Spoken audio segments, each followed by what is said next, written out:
আসসালামু আলাইকুম ওয়া রাহমাতুল্লাহি ওয়া বারাকাতুহু। ইন্নাল হামদুলিল্লাহি নাহমাদুহু ওয়া নাস্তাঈনুহু ওয়া নাস্তাগফিরুহু ওয়া নু'মিনু বিহি ওয়া নাতাওয়াক্কালু আলাইহি ওয়া না'উযু বিল্লাহি মিন শুরুরি আনফুসিনা মিন সাইয়্যাতি আ'মালিনা। من يهده الله فلا مضل له ومن يضلل فلا هادي له. أشهد أن لا إله إلا الله وحده لا شريك له وأشهد أن محمدا عبده ورسوله.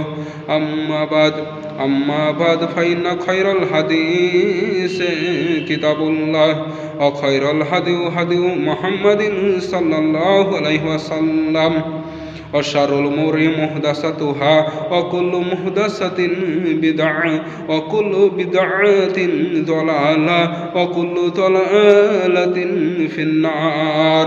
فأعوذ بالله من الشيطان الرجيم.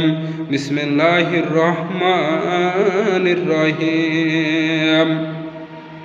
إن للمتقين مفازا حدائق وعنابا وكواعب أترابا وكأسا دهاقا. সমস্ত যাবতীয় প্রশংসা, গুণগান, গুণখিত আরাধনা বন্দিগি সেই মহান আল্লাহ তাআলার জন্যে, যে মহান আল্লাহ তাআলা আমাদেরকে কিছু হাদিস কোরআন আলোচনা করার তৌফিক দান করেছেন। তাই আমরা সকলে বলে থাকি আলহামদুলিল্লাহ।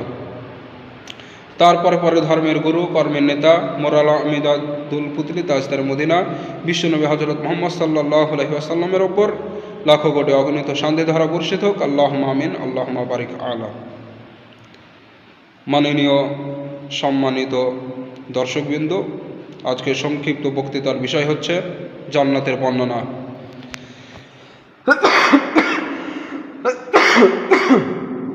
মহান আল্লাহ তাআলা জান্নাতীদের বর্ণনায় বলেন, ইন্না লিল মুত্তাকিনা মাফাজা, নিশ্চয় মুত্তাকিনরাই হলো সফল কাম। হাদাইক ওয়া আনাবা, তাদের জন্য রয়েছে আঙ্গুরের বাগান, সেখানে জান্নাতে থকা থকা আঙ্গুর ফল সাজানো থাকবে। হাদাইক ওয়া আনাবা ওয়া কাওয়াইবা আতরাবা ওয়া কাসান দিহাকা, সেখানে সমবয়স্কা তরুণী যুবতীগণ থাকবে, যা ইতিপূর্বে কোনো মানুষ এবং জিন তাদেরকে স্পর্শ করেনি। তাদেরকে দেখে মনে হবে বিক্ষিপ্ত মণিমুক্তা এবং ডিমের খোসার ভেতরে যেন লুকানো ছিলনে। ওয়াকাসান আহাদিকা, এবং তাদের জন্য থাকবে শরাবের পানপাত্র এবং সুমিষ্ট পানি থাকবে সেখানে। তাদের জন্য রয়েছে নির্ধারিত রুচি ফলমূল এবং তারা পবিত্র। তারা হুরদেরকে নিয়ে উঁচু আসনে ঠ্যাস দিয়ে বসে থাকবে। তাদেরকে জান্নাতে 4টি ঝর্ণা থাকবে। একটা হলো দুধের ঝর্ণা, একটা হলো মধুর ঝর্ণা, একটা হলো পানির ঝর্ণা, আর একটা হলো শরাবের ঝর্ণা।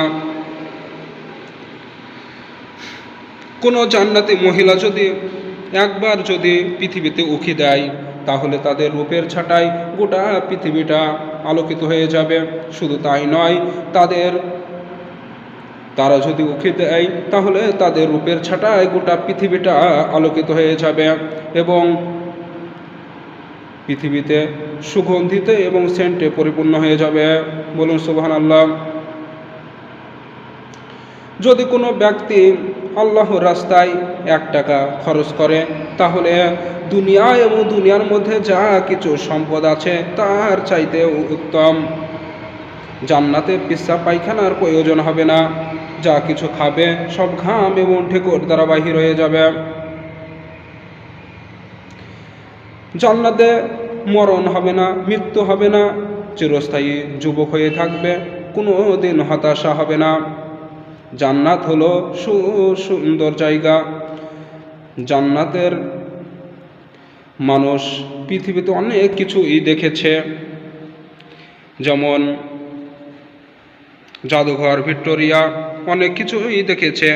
অথচ জান্নাতটা কেমন সুন্দর জায়গা হবে মানুষ কোনোদিন মানুষ পরিকল্পনা করতে পারবে না, মানুষের অন্তর কখনোই পরিকল্পনা করতে পারে না। অথচ দুনিয়ার মানুষের পরিকল্পনা অনেক কিছুই। সেখানে হুররা সেখানে ললহরিতে গান গাবে। হজরত দাউদ আলাইহিস সালাম সূরা তোহা তেলাওয়াত করবে, হজরত মুহাম্মদ সাল্লাল্লাহু আলাইহি সাল্লাম সূরা ইয়াসিন তেলাওয়াত করে শোনাবে, আর মহান আল্লাহ তাআলা সেখানে সূরা রহমান তেলাওয়াত করে শোনাবে। আমাদের প্রত্যেককেই যেন মহান আল্লাহ তাআলা জান্নাত নসিব করুক, আর জাহান্নামের কঠিন আযাব থেকে আমাদের রক্ষা করুন। আমিন। আল্লাহুম্মা সাল্লি আলা মুহাম্মাদ ওয়া আলা আলি মুহাম্মাদ কামা সাল্লাইতা আলা ইব্রাহিমা ওয়া আলা আলি ইব্রাহিম ইন্নাকা হামিদুম মাজিদ। আল্লাহুম্মা বারিক আলা মুহাম্মাদ ওয়া আলা আলি মুহাম্মাদ কামা বারাকতা আলা ইব্রাহিমা ওয়া আলা আলি ইব্রাহিম ইন্নাকা হামিদুম মাজিদ। সুবহানা রাব্বিল ইজ্জাতি আম্মা ইয়াসিফুন ওয়া সালামুন আলাল মুরসালিন আলহামদুলিল্লাহি রাব্বিল আলামিন। আমিন।